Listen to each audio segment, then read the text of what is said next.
said, are you ready to go? Yeah. Rock and roll. All right. I might be asking advice on the show on how to make a cricket sound, but we'll get to that.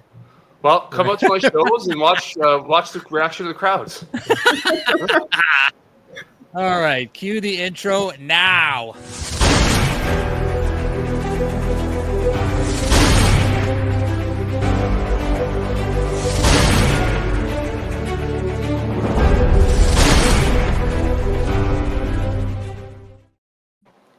Hey, everyone, and welcome to the Six Nutz Podcast, episode 58. I am your host, Dave, joined as always by my fellow nuts.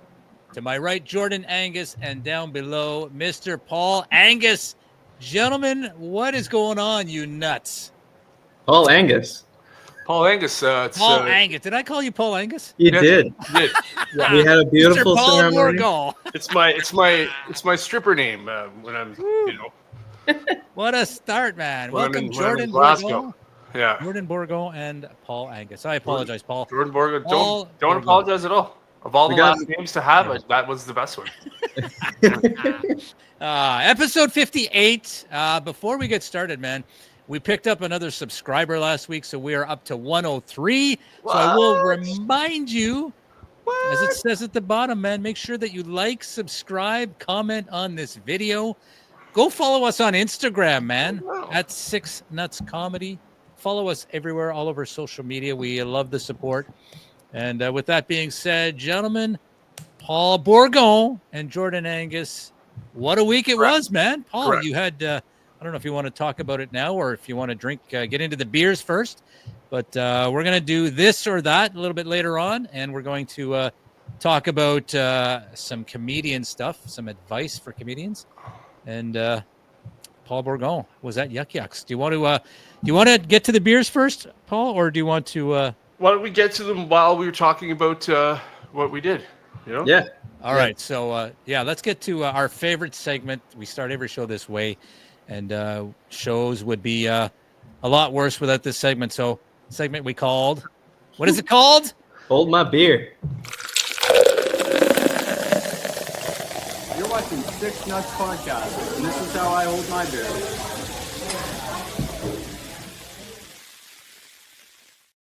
Yes, sir. The one and only podcast with Hold My Beer. All right, we go around the virtual room, introduce our beverage of choice, and if you're drinking water or tea, you will be forever mocked by the other two. Paul, let's start with you, man. Your beverage of choice for episode 58. So I could have drank this last week was that like sewer water that I was drinking. Yeah. You did not look pleased. Oh God, I hope this isn't like that. So this is called Apollo 7. Apollo 7. That sounds like a movie. It says strong beer. Sounds like a It movie. says strong beer. Good eyes, Jordan. Yeah. Thank you. And incidentally, that was what stuck out for me too. Yeah. Yeah. So I guess it's high gravity brewing. Now, I've never had this on the show before, but I have picked this up actually for the show, but we didn't do it, so I just drank it, which does happen. So yeah, it's Apollo 7 from High Gravity. I don't know where they're from. Don't ask me to read up in the back. But there's a little thing that, like, you know, when people are like, I wish I knew where they were from, or I wish I knew that guy's name. Like, there's this, every person, like you're talking, if you're having this conversation with somebody where you're wishing you could remember something, reach into your pocket and pull out your phone and do 5 taps with your thumb, and you will find the answer to that. Right? So I don't know. Have you guys ever heard of Apollo 7? Or, Never. High Gravity? Never. No. Yeah. Okay. Well, I'm looking gonna it up right try it. now, actually. I'm going to Googling try it if you like it. yeah, it's really good. Yeah. Is it? Yeah, it's really good, and for the fact that it's 7% too.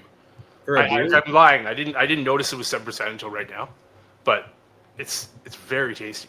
Like, it's so funny how significantly different it was from last week. And I don't mean to shit on that brand, you know, or that company, because, you know, like, you know what I mean? Like, they'd be let down, and they'd feel crappy if they knew that people were like judging and grading and publicly stating whether their opinions are on beers, like, and saying that they're not good. You know what I mean? Yep. Or put anybody down or like, remember when Cristiano Ronaldo had a press conference after like the World Cup, and there was a Pepsi in front of him? Yeah, I think Rogan talked about this, but there's a Pepsi in front of him, and he after the game when he was doing the press conference, he moved the Pepsi. He's like, no Pepsi. He's like, water. I drink water. And wow. Pepsi ended up losing like $2 billion. Holy cow! Yeah, it's like, you can look it up on the thing in your pocket with that I was talking about. Wow! Like it was something like ridiculous like that. It was in the billions of the money that they lost just from that guy saying, "No, I don't drink Pepsi. I drink water." Wow! So a little bit different. Like, I'm comparing myself to Cristiano Ronaldo right now. Like, I know exactly. Okay. Don't want to ruin anybody's day, but anyway, so definitely good. I give it 7%. I give it a 7.00. You have to. That is appropriate. I was waiting for that rating, man. Yeah.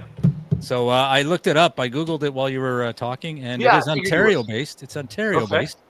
Doesn't say where, but it just says it's an Ontario lager. It doesn't say where? Like, you can't find that out? I could if I research more, but I think you probably could. I'm busy hosting a damn show. Oh yeah, there's that. But we'll get to it. Paulo, so that's one that nobody's ever drank. So that's original. You get points for originality there, Paul. That's a great choice, man. Thank you. So thank you, Paul. Let's move up to Jordan Angus. I've discovered a new hobby lately, and that's golf. And because I'm practicing for the tour, I've discovered, thanks to my friends, a company called Triple Bogey, which is like my favorite fucking score to get. But they have these things called transfusions. Oh, what happened to the pars and the birdies? I still get those. Mostly Triple Bogey. Yeah. Anyway, sorry. But, I got a cranberry transfusion by Triple Bogey. I have tried pretty much every single one of them, including their beer. And I wanted to bring it on the podcast. So, what's the name of the company? Triple Bogey. Oh, so that's the name of the company, not the beer? No. So all of them are called Triple Bogey. They just have different flavors, and then they have their beer. Triple Bogey beer. Is it like they're all like ciders, kind of? Yeah, kind of. I think I had one at there's a bar out on just off Bank Street off Johnson Road that served them. I was like, this would be good for the podcast, and I had it. I was like, it's really gets you right in the jowls there, you know? Oh no! Well, when you have like a sour burst or like a something really sour, it gets you right in your. Oh yeah. Anyway, Then, well, this one's my favorite. It's the cranberry one. It's vodka, ginger ale, cranberry juice, and the company is actually based out of London, Ontario. Definitely. It's very nice. 6%. Very nice. Yep. So, you want my score now, eh? Yep. Out of a par 5, I'd give it 8 shots. So, an 8.0. Oh, very nice. Very nice. But an honest 8 shots, like you didn't. Yeah. No mulligans, no breakfast balls. Okay. Listen, I'm not trying to shoot plus 10 here on one hole, okay? Very nice. All right. Well, I will finish the segment with this is a repeat. So, Jordan, you still have your streak going. 50, damn right, whatever it is, 58 in a row. Not the same one. This is a repeat for me, but not since episode 4. I went and looked it up. It's a Heineken. So, episode 4. So, you got to give me credit for that at least. Has it been episode 4 since the last time I told you had a nice Heine? Yes, sir. Jesus. Yes. I will give it the same rating I gave it back then. I love Heineken, man. I'm going to give it. So, Paul, you gave a 7. Jordan, you gave an 8. I'm going to give it a 9. 9 out of 10. Because it's a Sunday and we're drinking on the Lord's Day. Yeah, that's kind of what he like. I mean, he wouldn't have turned water into wine if he didn't want his closest friends. He wanted them to drink.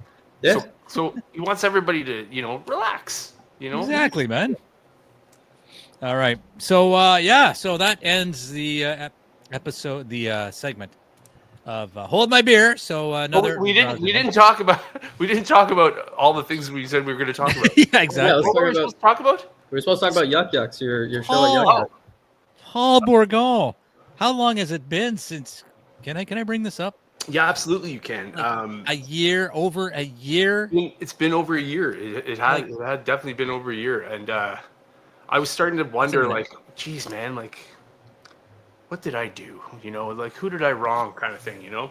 And I was thinking about it. I was sort of introspectively thinking about it, and like, how many requests do you think they get on the 15th, or like, Jason, how many requests do you think he gets on Sunday mornings? You know what I mean? Like, you almost on Saturday night. It's like when you have to work on a Monday, and you're like watching a movie on Sunday night, and you're like, I don't want to finish this because I gotta go to bed. Like, you can't enjoy Sunday night because of what's coming in Monday morning.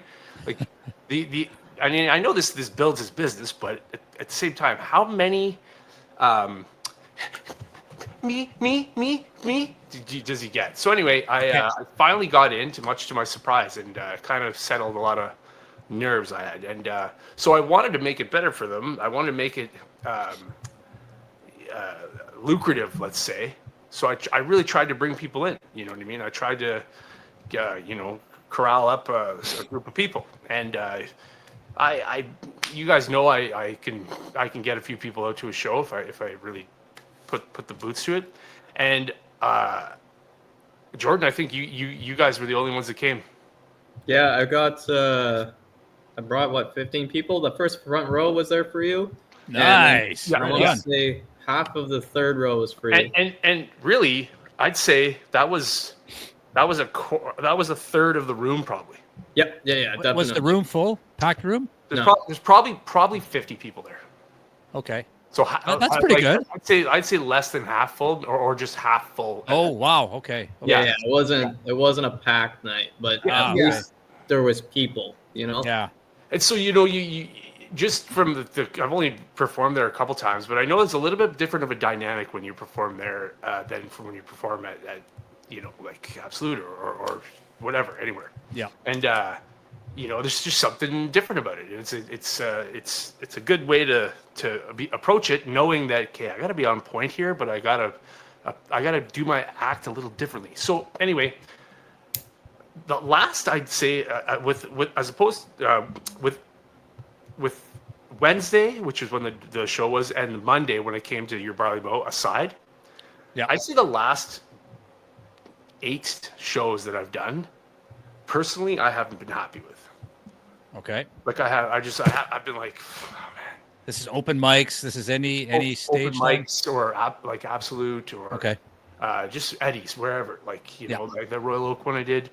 I personally haven't been happy with them, and I've just been like, I've left them thinking like, on to the next one, because you can't dwell on that. It happens, right? You go through these ups and downs, these ebbs and flows, like I've talked about. But the Monday show that I had at Barley Mow, I actually was like, You did well. You did well. I felt good after I got off, So it's that was a good show. It's like when you do it, and when you don't, and it doesn't matter what the whole room asked you for your autograph. It wouldn't matter, and it's how you feel about it. Anyway, so I felt really good, and then Wednesday I did it, and it was a half-packed room, so I was like, oh my god, is this going to be harder? Anyway, long story super long. It was I got off stage and felt good about it. I felt really good. Good, man. So you got laughs and the crowd was engaged. People laughed at it, and I don't know what I mean, I kind of have an idea of what I did differently. I did those impressions, Yeah, those are good, man. And they really worked, and I know that I'm good at them. At least I think I am. So like, I should be incorporating them a lot more into my. I think it's also because I was there for the show, so I could see it from an audience perspective too. And as a comic, as I'm watching it, you're doing your impressions, but it's your very last impression, and I won't spoil it too much. I think it's that one specifically that really, no matter how good or bad the impression is, it's that one that sells the entire bit. It's that one specifically. So everybody was enjoying it, thought they were good. Not being able to find a TV converter? Yeah, or no, the one with the your impersonation of your ex. Oh yes, When you Yeah. add Yeah. yeah. Which Yeah. which perfect. and I tag onto it after I said Yeah. like, which is actually the most accurate one of all these impressions. Yeah. So I'm trying to be like, I'm literally like, I'm trying to like slip into the character and hear their voice, because generally when I can do a good impression of something, I can hear them speaking in my head when I'm talking, you know. So Yeah. it's like when you get that tone or intonation or whatever, like when you get to that, like when you can produce that sound that's similar, that's different than, you know, being able to do an accent. You know, Yes. like you do an accent of someone, but like to be able to produce their sound like how Jay Farrow can do. Do you have trigger words that you use to get into that? I use like Conor McGregor. Like I use his like like you know what I mean, you know what I mean, you know, like you know like he adds those like you know what I mean, you know what I mean, you know, like he. Yeah. And so he's got a little bit, it's a nasally sort of tone, but I don't quite have it. But No, that's fine. You're gonna practice and Yeah. you're gonna have it eventually. Yeah. It's And working out like, that muscle. Christ, there was like 4 or 5 that I have written down. Like Chris Hemsworth, I do one of him. But like keywords, like I mean, if you're doing an Australian person, like keywords to use are like Mate. autonar, like autonar. I don't know. Yeah. Autonar. Do you know it? Because autonar, or like I'll go down to the water, like water, Yeah. like not water, it's water. Yeah. Yeah. But stuff And like that really sells it, you know. Like and Conor McGregor, like there's a video of him when he's like outside on his deck at night. He's probably cooked out of his mind. But he's like, "Look at the fucking moon! I can't believe the moon! Look at the moon!" And he's saying like MYUNE, like moon. Yeah. Talking about the moon. Amazing. Yeah, I don't know. Just it's so, yeah. I'm just saying, talking about that show. I think there's something about doing these shows, like we all go through it, where you like, what did I do differently? My jokes are the same. I twist them and turn them a tiny bit, you know, but like, why did that crowd not react at all? And then but the crowd 2 weeks ago thought it was really funny. You know what I mean? What is it that, like, what am I changing? It's not always you. It's sometimes it's who's in the crowd. That's the demographic of the crowd, right? Yeah. That's why I personally like getting to places early so I can see who's walking in. Yeah, Yeah. well, yeah, but I mean, change- I totally agree. But Yeah. sometimes that can be a detriment to Yeah. your set, which has happened to me before.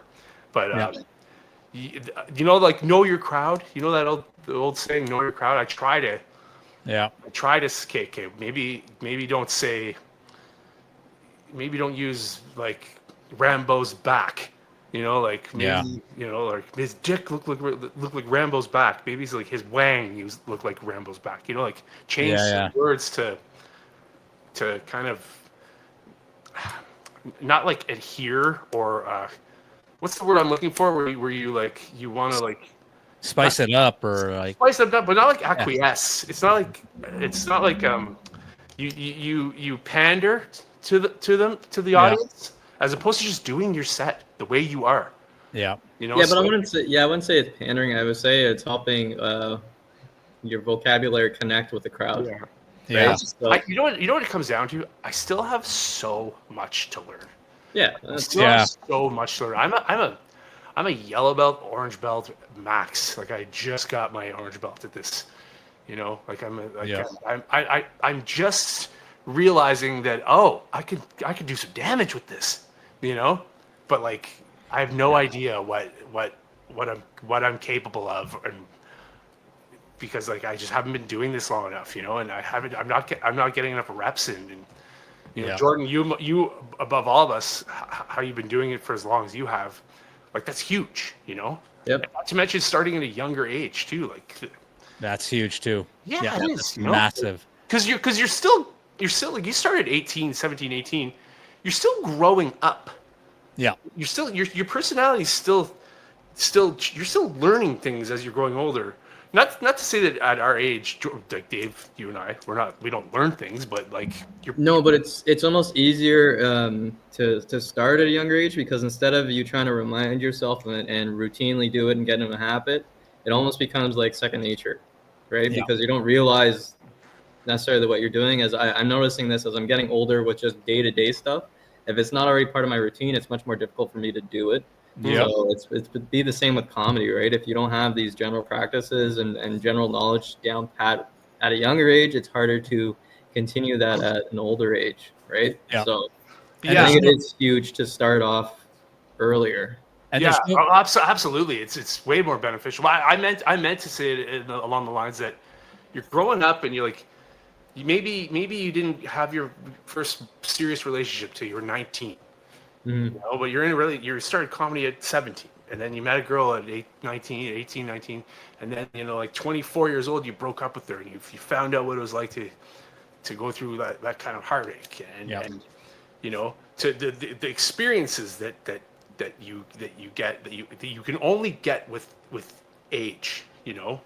I can call it wisdom, but I like to call it character development. yeah, getting into comedy at 38 when you're like, okay, this is what I'm gonna do. You're almost a little bit more. I think you'd be a little bit more stubborn, but only to yourself, with your style of comedy, as opposed to getting in comedy early, and then as you grow and as you change, your comedy grows and changes too. You know.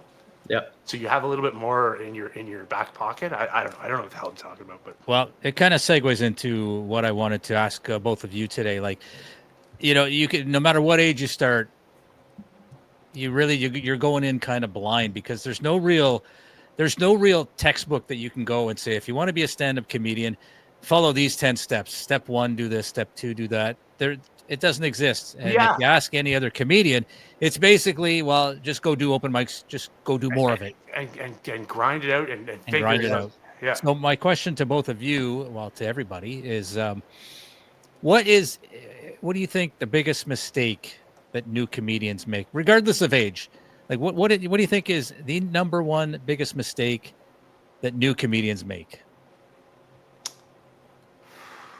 It's a good question. I think it's going into a comedy club your first time and then going to an open mic expecting the same kind of outcome. That's huge. That's huge. I think right away, Jordan? newer comics, when their first gig is at a comedy club versus an open mic or an indie show, expecting the same kind of outcome. I've seen that break people. They go up on it. Let's say YUK YUKS are an absolute. Nah, hold on, guys. Okay. Shut that dog up. Shut that dog up. Well, while Jordan's dealing with that, you know, it's true, Paul. Like you and I both took Pierre Bro's course, right? Yeah. So you get Dave, can I interrupt you? Isn't that the most annoying sound in the entire world? A dog that just like, you know what? Trying to sleep with that. I'm going to tell you a story. Okay, we've lived at our house, the house we're currently in. We've been here about 15 years. No, closer to 20 years. Yeah. And the house right beside us has had 3 families move in. So 3 families have lived there during the time that we've been here, and every single one of them has had the same small yappy dog. All 3 of them. So we're starting to believe that dog stays with the house because it's the same thing. Yap, yap, yap, yap, yap. Like, the dog comes out. We could hear the patio door open. The dog comes out, barks immediately, and barks the entire time they're outside until they're let back in. We're like, what is it with this dog, man? Anyway, Jordan, you were saying. Yeah, sorry. So yeah, we were just discussing one of the worst things for a comic, and that is expecting the same outcome from performing at a comedy club for the first time and then going to an indie venue and expecting that same outcome and reaction. And like I said, it's broken. I've seen it break people. There was this young kid who he absolutely killed it at YUK YUKS, and then he came to the Mill Tavern. He did his same set, expecting to get the same kind of reaction. Really? And it doesn't happen. And you can tell after 2-3 minutes into his set, his face is turning red. You can tell the nervousness and anxiety is kicking in because he's not getting these reactions. Yeah. I think it might be like the worst thing to do to start off as a comic is to do a comedy club right away, because your adrenaline levels, your expectation levels are so freaking high. Yeah. And then if you go to any indie place, it doesn't matter how good it is, and you just crash and burn, it's really tough for people to rebound. Dude, That's true, man. Like that's 100% what happened to me. Yeah. When I did that Cornwall show when I was 22, 23, my buddy and I, remember I told you guys, my buddy and I drove down. We're like, we're funny. We literally get a load of us. Like, didn't really write anything. Just had ideas of things to talk. Like, man, like we drove, the two of us drove home and we were just like, whew, you know, rude awakening. But it was at a bar. Yeah. Well, and it was packed. But I've told this story before. Separate rooms in this bar that, you know, people couldn't hear. And it after I did that, and it was awful. I didn't want to do comedy. I still wanted to do it, but I was so afraid to do it. You know, that's why it took me like 4 or 5 years. I think 5 years to do it again. And the second time I did it was even worse. You know, but I've been, you know, we all know going to a comedy club, you're almost getting laughs that Jordan, just like what you're saying, that you wouldn't, you're not going to get laughs like that at a open mic, or, you know, like, it's just not going to be the same. And you need that, like that silence to cut your teeth, as far as I know. But like, It'll humble you, right? A really good point. That's so true, because both Paul and I took Pierre Bro's course, and which is, you know, what it is. But on the last night of that course, you have a show. You perform a show, and of course, everybody invites their friends and family. So it's a warm crowd. It's very, very warm crowd to you. So you're going to get laughs no matter what. And you're right, Jordan, because as soon as you leave that show, you go to an open mic, and it's fucking crickets, right? And you're like, Dave, I suck, man. Like, what is the deal? A lot of this was my thing, and admittedly, this was my mentality. I didn't tell a soul about me going down to Cornwall to do stand-up comedy thing I've been drinking about my entire life. I didn't tell a single soul that I was doing it. Right. I didn't want any of my friends there. I didn't want my family there. I didn't want people that I knew to go and see me potentially shit the bed. Yeah. And you know, the second time I did it, when it happened, it was pretty, you know, it was knowingly it was going to be bad. It was at a fundraiser for Uganda. So like half the people, which were like, there were 20 people, half the people were from this village in Uganda. So like they only knew how to say hello, you know? Like, they didn't understand me. Anyway, so when I did my first big show, when I did it at the Live Lounge, Nick from Laugh Lounge, he did this and put me on. I was like, screw it. I'm gonna bring everybody I know, you know, like, because I mean, that was one of the stipulations to me being on. He's like, you got to bring at least 5-6 people. I ended up bringing like 40 people, you know, and so like, I mean, I wasn't particularly happy with the show. I still have the recorded. I've never watched it. All right, Jordan, I guess. Sorry, man, I'm still listening. Yeah. Just pretty much that reaction is what I got, you know? Yeah. Right. I'll see you later, Paul. Right in the middle, right before I'm good. Yep. And that was the last time I talked to my grandmother. Yeah. No, I'm just saying it's a big difference, and you're gonna bail. My answer to Dave's question is, what do you think the most important thing is get ready to face your ultimate fear.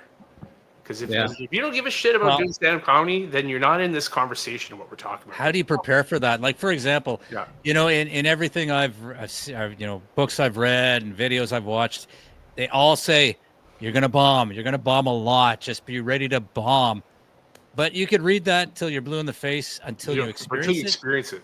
You don't know. You're like, okay, whatever. I'll bomb, whatever. I can deal with it. But it's fucking hard to deal with, man. And I'm just saying, it's hard. Jordan, I'll be real quick. You're saying, like, when you go to a comedy club, you know, and get those warm laughs, and then you go to like open mic and you don't get them, and you're like, frustrated about it. It was the opposite for me. Like I absolutely tanked. Like, and I'm not exaggerating. Really, I have yet to hear another comedian tell me a worse bomb story. And I'm not saying it to puff my chest out and be like, oh, I got the number one. It's like, it's not a title I wish to have, but the only thing is, now I couldn't give a rat's ass if they laugh or not. Because after I'm done the show, I'm like, well, on the next one. Yep. I gotta. So Yep. be prepared to bomb, to face your ultimate fear, because it will help you ultimately. Yep. Yeah. So like, you know, and that's, I guess that was the hardest thing for me, man. When we all remember times where we've absolutely we've just blown a tire, and then that night you're crying. Yep. You know. Well, here's one for you guys, and I'll ask you guys the same question. If I had a choice between a room with just 10 comedians, no audience, 10 comedians only, or a room of 1,000 people, the room with 10 comedians in it scares me more than a room of 1,000 people. Honest to God. 100%. Every day of the week. 100%. That room scares the shit out of me. I don't know what it is. A room of only comedians. I know what it is. Terrifies me. What it is. 1,000 people, no problem. I know Can exactly I what it is. Can I put a spin on that one for you? Because I've Yeah. performed in front of 600 people, and I've performed, like you said, in front of just comics. And I've never performed in front of that many people, not even close. Just to clarify that. If you're looking at it as a trying to get laughs perspective, obviously we're all going to want to perform in front of 600 people, especially when they're not comics. Yeah.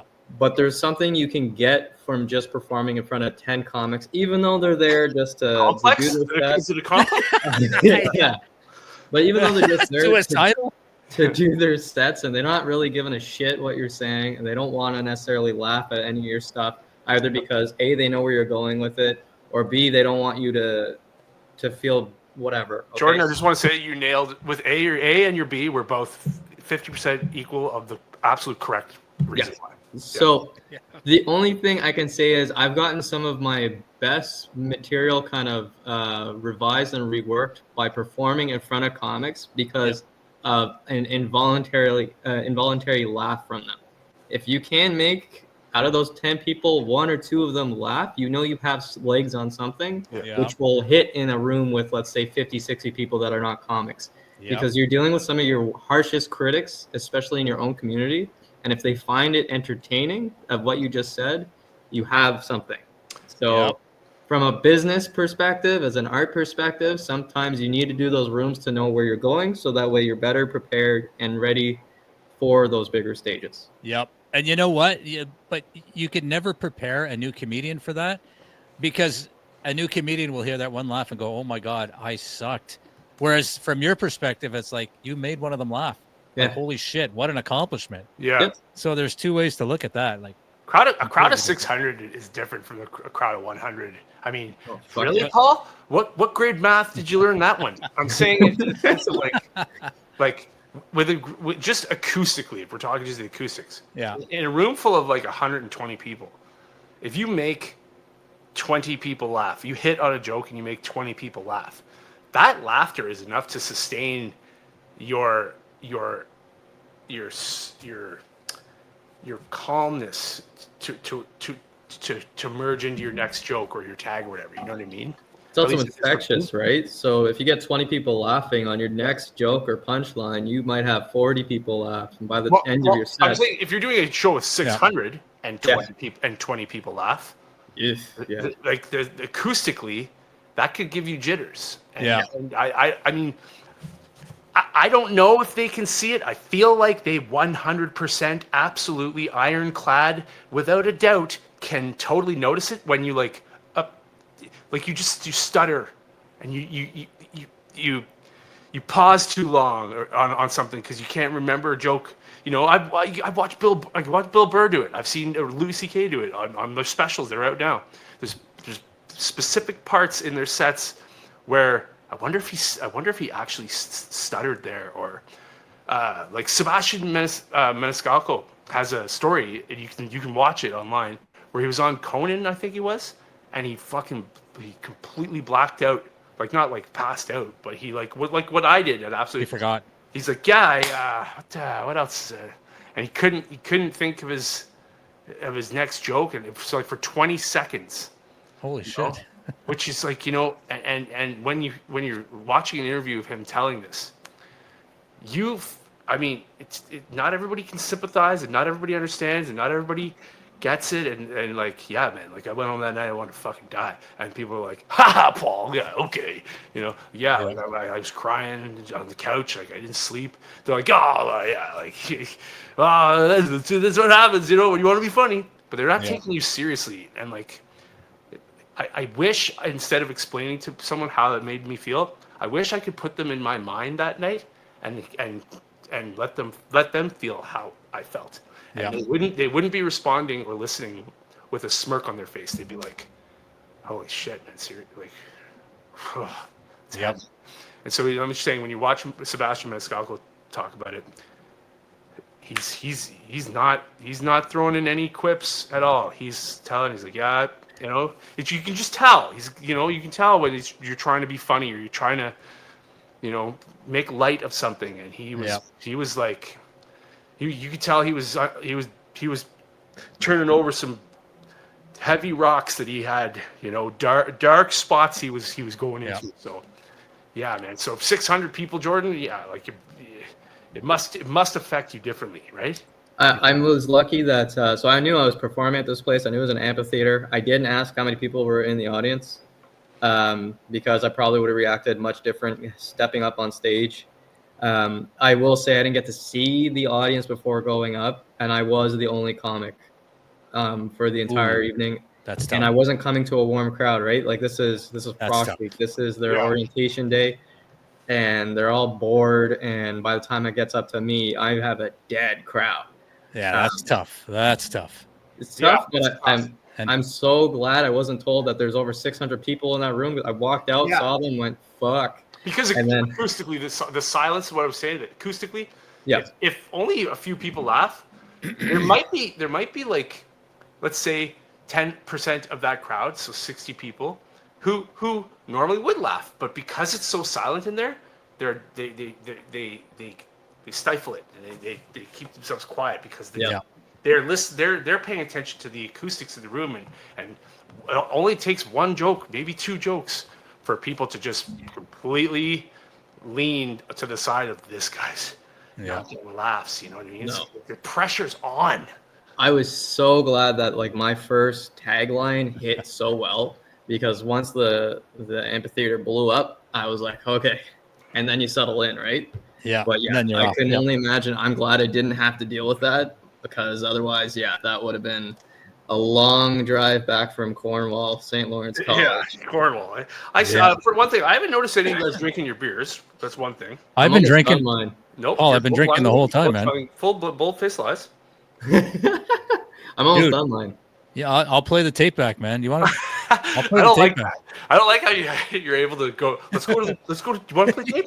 Yeah. You want to run tape? Let me get the telestrator out. But no, I've been drinking, man. It's almost empty. And ultimately, let me ask you guys this: Do you guys ever feel? Do you guys ever, or still, or ever, or do you feel proud of yourselves for what you're doing with this? Like, is this something that makes you feel proud, or like when you have a good show or not? When you go up and do it, do you still feel proud?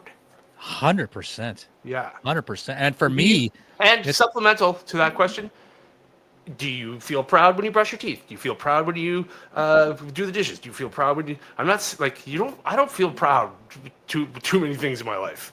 I in fact feel the opposite with a lot of things in my life. Like, you're a piece of shit, man. I would characterize it as fulfillment, because, and this is going to sound really corny, but I love to make people laugh, because people go through a whole bunch of shit, right? And no matter what you're struggling with, somebody out there has it worse than you. And it's so corny, but I love to make people laugh, because laughter is like the soul of life. Like, what am I trying to say? Like, it's just helps your soul. It helps your soul. Laughter is the spice of life. Absolutely. So for me, it's I'm proud, but I'm also very fulfilled. So I don't know. Jordan, what about you, Jordan? I don't know, that one's. I can't necessarily. I'm proud every single time or feel fulfilled every single time, but that's a me thing. Yeah, which I understand. Yeah, that's definitely a me thing. But there's a reason I do this, and a best example for me, and I've said it I think a couple times. I don't know if I've mentioned in the podcast, but I had lost my grandfather 2 years ago, and the day after I found out of his passing, I had a show at Absolute. Yeah, I remember you said this. And so I did that show with the mindset of there's somebody else going through what I'm going through right now. And for all I know, they're just coming to this to get a laugh and forget about whatever shit they're dealing with. Yep. So I did that. I had one of my best sets. And then the next day I'm cleaning out his condo. Now I did a show with you guys at Calabogie Brewery. And I did my set. I was one of the last comics on, and this couple who was sitting behind the comic table, they approached me after and said, we came here just to get something to eat. We were just at a funeral today. It's been like the second or third funeral they had been to that week. And they thanked me for making them laugh and kind of just for a brief period of time, forgetting about what they were going through. So it was that kind of moment was exactly why I enjoy doing what I'm doing. So you felt 100%. Proud. I felt proud in that moment because no matter what I'm going through and how I necessarily feel after every single show, it's at those moments that I realize, as much as people think it's whatever and we're pro comics, amateur comics or whatever, you don't know who's walking in and what they're going through. And if you're able to make them forget about it for even 30, 40 seconds, it's worth it. Not to play Sigmund Freud or anything like that, but you felt proud because somebody came up to you after and told you something that you could sympathize with. Yeah. But a lot of people, there's a crowd. Every crowd are people that if you sat down with them after, they'd tell you what they felt about your show because they're in a conversation with you. But a lot of people put their coats on, grab their stuff, and leave, and don't even talk. Sometimes don't even have the guts to talk to our comedians after, which is one of the reasons why comedians sort of stand there and say thanks very much for coming on, because we want to hear what you thought and how you felt. So you know what I mean? Like I had a guy once walk up to me, couldn't even make eye contact with me. He's like, you're the funniest that's the funniest guy I've ever seen, man. I who are you, man? Like, how do I follow you? I was looking and he couldn't even make eye contact with me. He was either full blown autistic, or he really liked my show, or both. Yeah. But I was like, are you screwing with me? Are you serious? And I'm like, man, did I ever feel proud that night? But it's true, man. You what I'm saying, Jordan, is you do that every single time you go up on stage. So. What made you? Was it the fact that those people came up to you and said that to you that made you feel proud? It's like knowing that I'm doing the reason why I do this. I have somebody saying that's. But you may very well be doing that almost every time you do a show because people go out to comedy clubs for a reason. And that's it, right? So that's where I struggle myself personally, and I know it because I go to therapy. Everybody's in their own head. Everybody's in their own head all the time. Yeah, but that's why I'm saying I'm just to play the devil's advocate. I'm not to be a no. That's why we have these conversations on this because I think mostly people who watch this are comics, anyways. So we all get in our own heads. I'm going through stuff personally right now, and it's a lot. It's a lot of stuff. But I still keep putting on my shows and producing shows and doing all that because, again, even though nobody's saying anything, there's tons of people going through shit every single day. That's exactly why they come to the shows. It's why they buy tickets. And so let me just say this. It's why I say, do you guys feel proud? Dave, you answered it saying, hell yeah, man, because I love to make people laugh. So you guys gave pretty much the same answer, but different ways. Yes. Jordan, you love to get that reaction and hear it. That's when you can verify or feel like the satisfaction of it. Yeah, vindicated. You feel it unknowingly by your reactions. So well, it's, yeah, you know, because I haven't been doing it as long as Jordan, so I haven't. yeah, had but any of that still, you're experience going yet. up. You're going up to entertain, Jordan. You're doing the same thing. You're going up there the day after your grandfather's death. You're going up and doing a show. You know, like fucking not easy, man. Like I wish there was a way that we could know the impact that we have on people. You know, Yeah, it would be so cool to know how many people have been affected by, you know, our comedy, our shows in a positive way. I think that'd be so amazing. I wish there was a way to do that. actually, realistically, Be it so would cool. feed the never-ending Yeah. hunger that I know the three of us have Yeah. for wanting to make people laugh, like wanting to make people like you because they feel comfortable around you and be like, he's a good guy. I like him, you know, because he's funny and I like the way he thinks and stuff like that. You know what I mean? It's you can really get admiration from comedians. Like, look at all the comedians we love. Yep.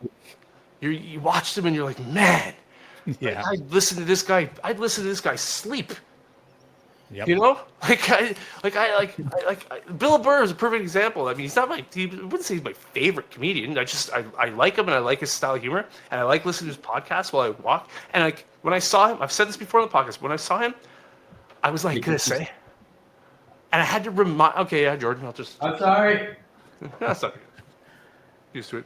But I was saying, I literally had to be like, you're not laughing. You gotta laugh.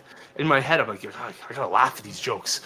Like, it's like, because I'm just, imagine being such a good comedian. Imagine being so good and so captivating that you're so funny that the people don't laugh. And the comedians are in the crowd are watching you don't laugh because they're like, and it's not like going to meow and these comedians are like, yeah, you know, exactly. it's that because they think you're so hilarious and they're just hung on to every word you say. Yep. So Exactly. imagine doing that. You know, it's a never-ending thing. I can't imagine how professional comedians who sell out stadiums, they still have the exact same feelings we do. Guaranteed. Sure they do. You know. Yeah. Speaking of which, would you guys rather move on to the next segment? Sure. I want to sit Jordan down on the couch more and you know, do a Rorschach test with him. You know what I mean? Oh fuck. we will do the Rorschach test in episode 59. In the meantime, gentlemen, it's a great conversation. I wish we could speak about this. We could for hours, but we got to move on. We got to go to our least favorite segment. Is it? I don't know. What do you think it is, Paul? Clean the cat pee off your bed. Yes, let's do that right now.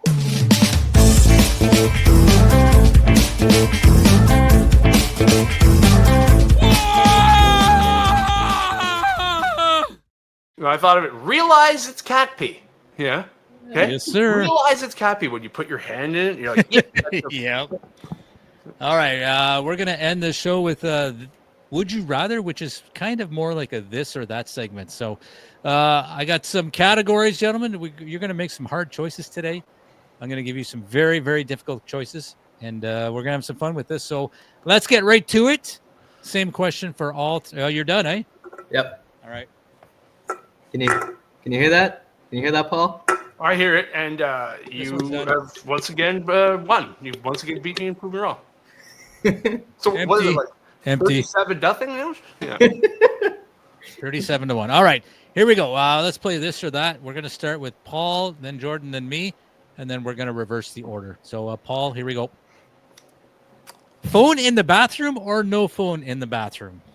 Well, like, are we talking landline, like house, like, you know, or do you, or when you go to the bathroom, do you bring your phone? Whatever. It's you interpret it the way you want. I can't tell you how many times I've got up to go to the bathroom and then stopped, turned around, went back because I forgot my phone. And like, So is it a good thing? No, it's a sign of you are getting into unhealthy patterns. Now, yeah. it's not like when I go in the bathroom every time I go in the bathroom, I have to shoot up heroin.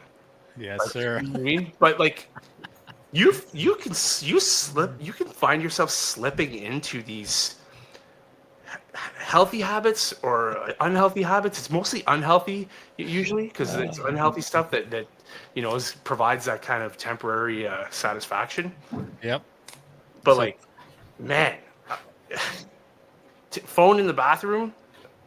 I've posted on. I'll put it this way. This would be my answer. I've posted on like Facebook before a picture of. Oh, no. So I know where this is going. Jesus, here we go. It's basically like get off, wipe your bum and like do me a favor, wipe your bum and come to Absolute Comedy. It's like because you're I don't know, something like that, but it's like people who are like just death scrolling or whatever it's called. Yeah. They're sitting there like you're either on your couch, you're either in your bed or you're on the toilet. So Paul has a phone in the bathroom. Jordan. Oh, I remember. It was a picture of a picture of a kid, like an 8-year-old kid, and he had chocolate all over his face because you eat chocolate cake, and the caption was "My butthole waiting for me to wipe it and stop." Yeah, stop scrolling up and down. I'll send it to you guys. Yeah. I'll send you some links. Please do. All right. So Paul's phone in bathroom. Jordan. I love a good landline bath bomb, like it's nothing's more shocking than having that. No, I'm rotary phone too. Yeah, a little rotary phone, a little splash in the tub. It shocks you, wakes you up. I'm totally, unfortunately, a phone in the bathroom person. If I'm taking a shit and you see one of my posts, it's a good chance I posted that while taking a shit, just so. Nice. Nice. Ever do it? Ever should not with your phone in your head? You're just like yeah.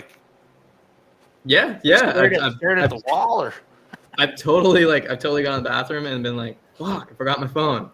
And now what? What do I do? Gotta read a shampoo bottle like I'm fucking 12 again. You're like it's like a kingpin. You're reading the back of a shampoo bottle. Yeah, again. That's true. Last time I did that, it was a L'Oreal Kids No Tears bottle, and I was complaining, wondering why I still got tears. What is this 2-in-1? I've already read this. Give me something different. Exactly. But sadly, I'll make it a clean sweep. Phone in bathroom, and I would like to go the other way, because sometimes you're there so long, like the circulation in your legs is gone. So you get up and you're like, you get those 2 pink marks on the tops of your knees. Yeah. You all of a sudden get polio, right? You can't walk. You got polio. Exactly. So clean sweep. All right. So Jordan, we will start with you on this one. Trampoline for a bed or a slide for stairs? Oh God. I think I would totally love a slide for stairs. My knees would appreciate it. I don't have the knees to be on a trampoline. So slide for stairs would be fucking sweet. Getting back up would be annoying, but going down the slide for stairs? Fuck yeah. Yep. All right, Paul. I've slept on a trampoline before. It's not that fun. You're like the trampoline I slept on was like an Olympic style, so it was like a rubber. Oh wow. Like a thick rubber. It wasn't like the black mesh that you see on most trampolines. You know what I mean? The thing you jump on. So it was like even with that, you're freezing cold. Oh. And anyway, so as far as slide for stairs go, a dream of mine, an absolute dream. This is something I've always. If I had lots of money, 100% I would have in my house. Because I live in a bungalow, so I can't really do it. But 100% I would have a fire pole. Oh yeah. A fire pole from my bed, Yes, my bedroom upstairs that went all the way down to the basement where like my man cave was or whatever. Let's say, okay, and the floors would have like a thing that you pull open on each side to keep it open so that it's not always open and people are like walking and falling down for safety issues. But if you're coming over to Paul's house, know that there's a fire pole. Yeah, and exactly. The thing is that the fire pole could turn into a stripper pole as well. But not that you have these strippers over, but it would just be fun to play around with a pole. But I would love that. So a slide for stairs, it'd be awesome in the morning when you're going downstairs, but Yeah. going upstairs would be a pain in the ass. You know? Yeah. You know, like Yep. you'd opt out for sleeping on the couch. I'm sure. Like try to go up that slide. Yeah, exactly. Exactly. So, I'm gonna make it a clean sweep, but I'm gonna actually make this a little different. I'm gonna say slide for stairs and trampoline as the floor on the first level, so that you could take the slide down and then you could bounce yourself up to the second level using the trampoline. Huh? yeah. Is that fucking genius? So It's so genius. so you don't have any back problems or anything like that. Yeah, I Knees do. sound great, Dave. Yeah. What's that? Your knees sound great. Yeah. You see, like what are you 8? Like, you'd be Me- you'd be mentally, in the, yes. you'd be in like MRIs, CRIs or whatever, the CTGs or whatever. You'd be like in the hospital within a day of living in that house. Wouldn't that be cool though? Like if you Yeah, gotta get if to you're the second fucking floor, 9 years old. Like, bounce yourself up. It'd be amazing, man. I can't Amazing. even walk on a straight floor and get it. I have trouble getting out of my bed sometimes. I'm gonna slide down the stairs and then pop on a trampoline and then what? Land on the floor and be like, "Okay, time to start my day." Yes, sir, man. And then we could have juice boxes and ring You'd pops. have your cane waiting for you right there. Yeah, exactly. All right. We got a couple more here. This is a good one. All right, Paul, we'll start with you. Pizza or Chinese food? Pizza next. Jordan. Pizza. Fucking hate Chinese food. I don't want to be hungry. hate I already Chinese have. Great, but once or You hate twice a Chinese? year. No, Like- I don't like Chinese food, man. I don't want to be hungry again. It's so fucking salty. Pizza, Italian food or Chinese food? Yeah. Italian food every day. Yeah. Every day. I could eat lasagna every day. Ooh.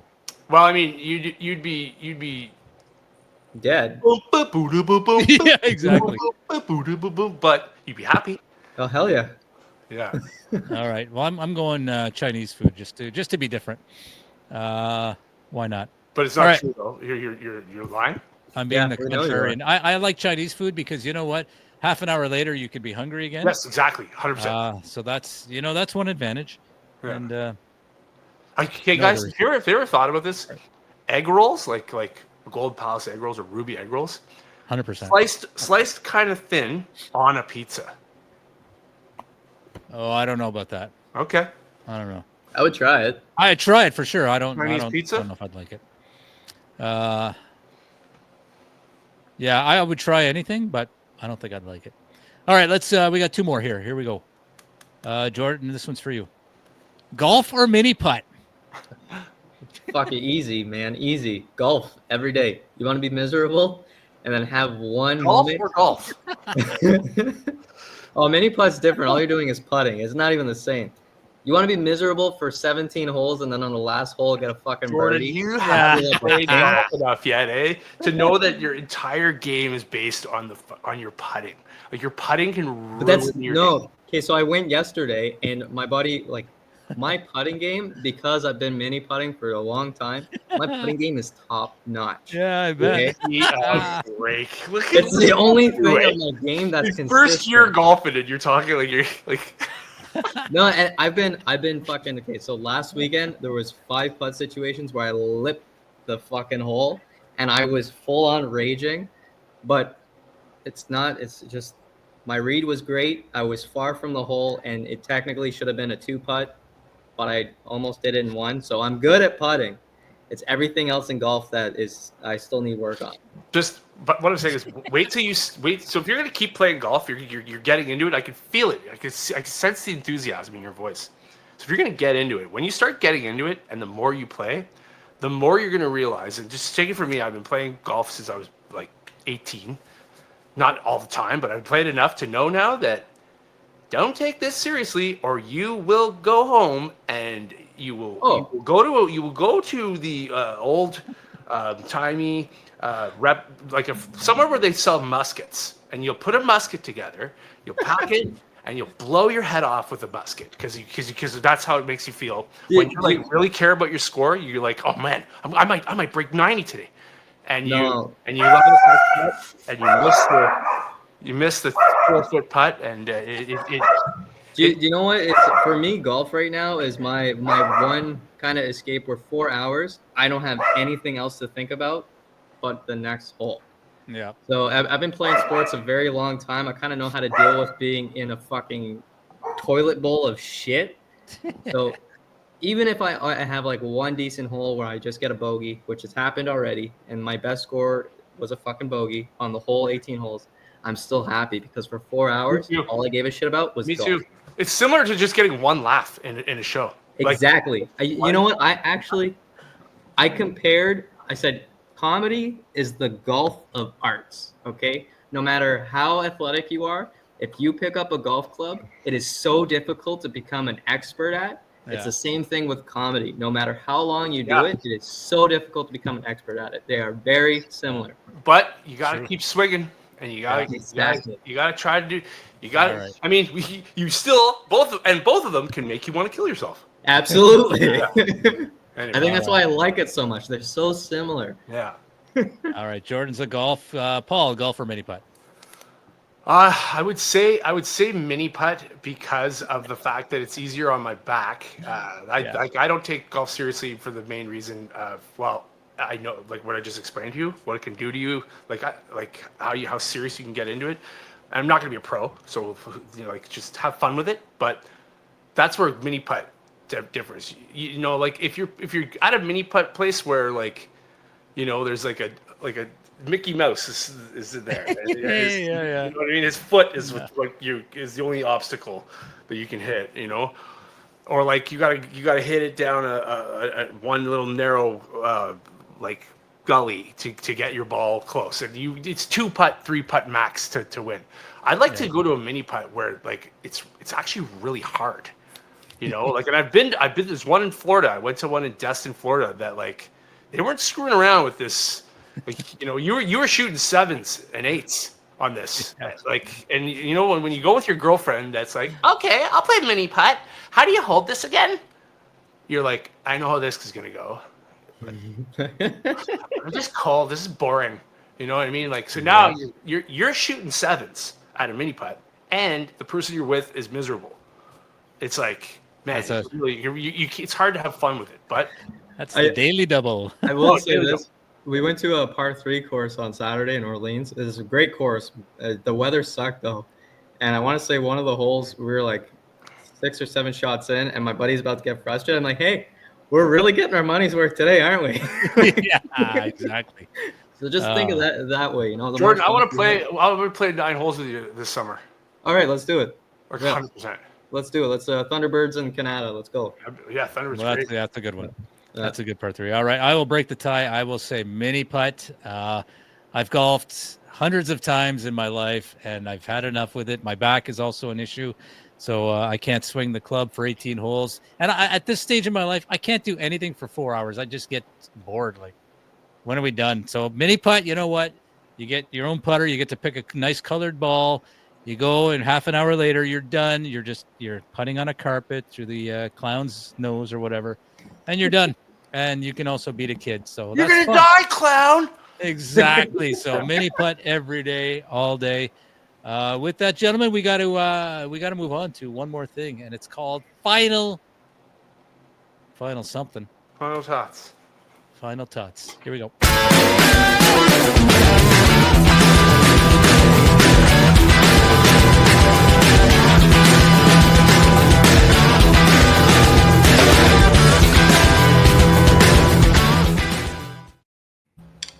Yes, sir. We were all rocking. I could see us all on the bottom. We were all rocking like crazy fools. All right, final thoughts. Oh, I'm out of breath. All right, Paul, let's start with you. Final thoughts. We're playing the air drums for 10 seconds. Yeah. Yeah. That's why I can't golf for 4 hours. Final thoughts, Paul Bourgon. Final thoughts. We got to do this quick because I'm at 10%. I've got a show on Monday. Barley Mow. Dog go. Hold on, I'm gonna mute that 1 second. Fuck, I could have muted him this whole time. Why haven't I been? Yeah, so I got the Monday and Wednesday. So next Wednesday, the 4th, I'm doing Absolute Comedy, and on the 6th we have the Battle of Ontario, and anyway, my schedule's something like that. So I've got Good. 2 or 3 shows each next week and the week after. I've got a bunch of shows coming up, so it's good.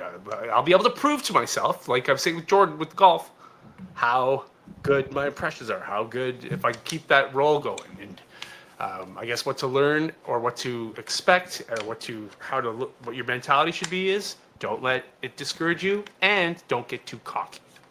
So that's my final thought. Awesome. Great final thoughts from Paul.